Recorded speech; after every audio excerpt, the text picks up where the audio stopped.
ये आकाशवाणी रायपुर है। छत्तीसगढ़ी समाचार बुलेटिन के संग मीनल तिवारी के जय जोहार। अब सुनाओ आज के प्रमुख समाचार। प्रधानमंत्री नरेंद्र मोदी काली आजादी के अमृत महोत्सव ले संबंधित गतिविधि के करही उद्घाटन। राजधानी रायपुर में घलो चित्र प्रदर्शनी के संग होही कतकोन कार्यक्रम। प्रदेश में कोरोना संक्रमण एक घाव फेर बाढ़ गए है। रायपुर जिला कलेक्टर ह मास्क नहीं बउरे में कड़ा कार्रवाई करे के दिन निर्देश। और प्रदेश में महाशिवरात्रि के पर्व आज उत्साह के संग मनाए जाथे। उहें त्रिवेणी संगम में आयोजित राजिम माघी पुन्नी मेला के आज आखिरी दिन। सुनो एक जरूरी संदेश। कोविड महामारी के खिलाफ देश एकजुट होकर लड़त है। आपो मन हमर संग सुरक्षा और बचाव के 3 सरल जरूरी उपाय के संकल्प लेवो। पहली उपाय, जब भी घर ले बाहर निकलो मास्क जरूर लगावो। दूसरा उपाय, लोगन ले 2 गज के सुरक्षित दूरी रखना ही जरूरी। तीसरा उपाय, अपन हाथ घेरी बेरी साबुन और पानी ले बने असन धोवो। ये 3 आसान उपाय अपना के आप मन कोरोना ला हरा सकत हो।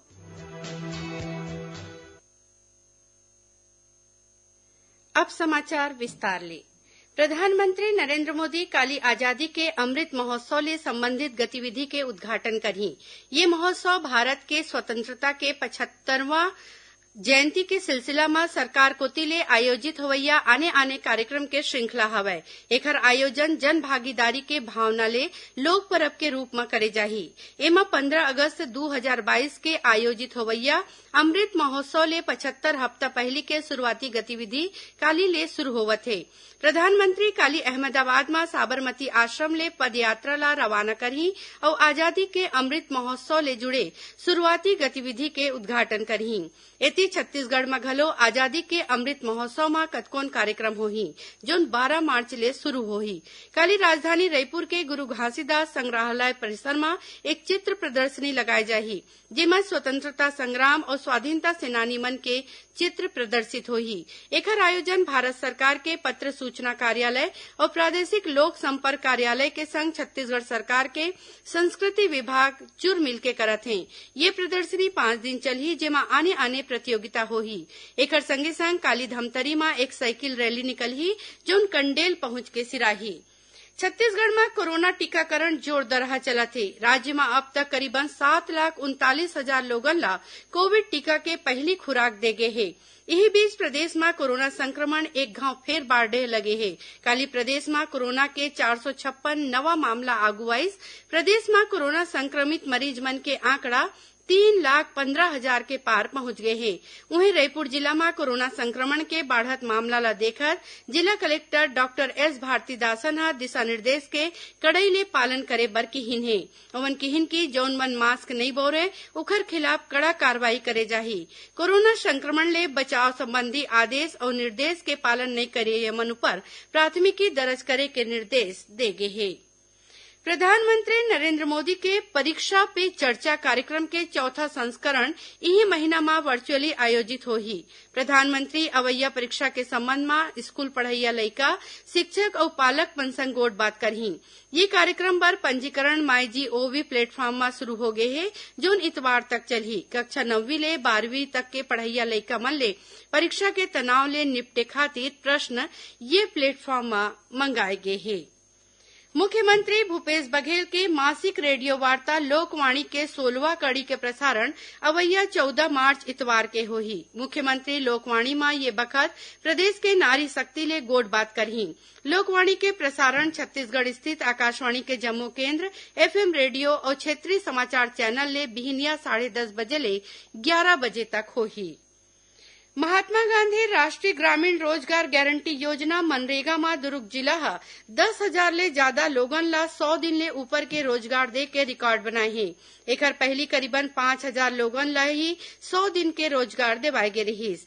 आज जारी आंकड़ा के मुताबिक जिला में 10,176 लोगन ला 100 दिन के रोजगार देगीस। 191,000 लोगन ला मनरेगा ले रोजगार मिले है। छत्तीसगढ़ी समाचार बुलेटिन आप मन आकाशवाणी रायपुर ले सुना था। अब आगू बढ़बो बांचे समाचार कोती। मुख्यमंत्री भूपेश बघेल ह पुलिस ल दुर्ग जिला के बठेना गांव म पाछू दिन होए एके परिवार के 5 झिन के मौत के मामला म बने असन जांच करे के निर्देश दिन हे।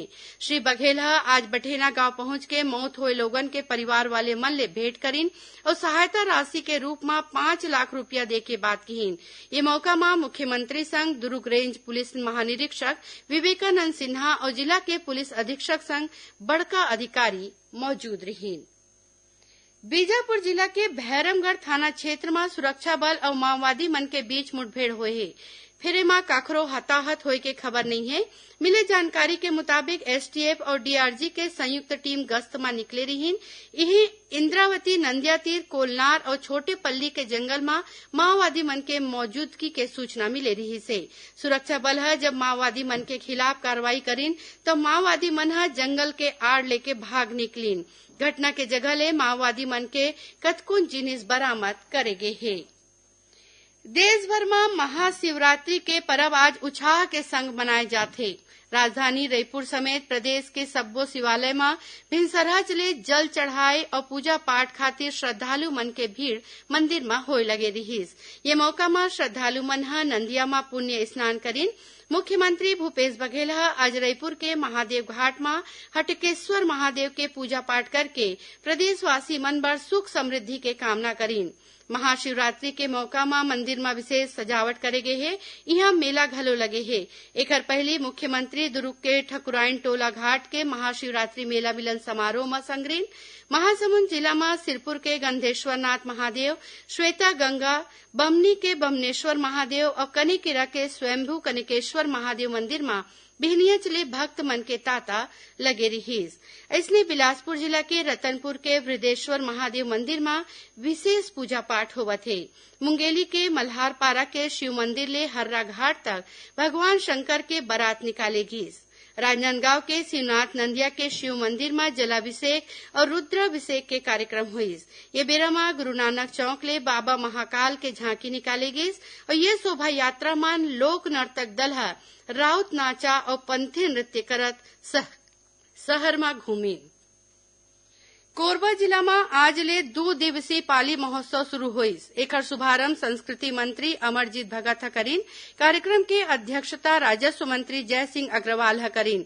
ये महोत्सव में स्थानीय और रंगमंच के कलाकार मन कोती ले आज सांस्कृतिक कार्यक्रम के प्रस्तुति दीही।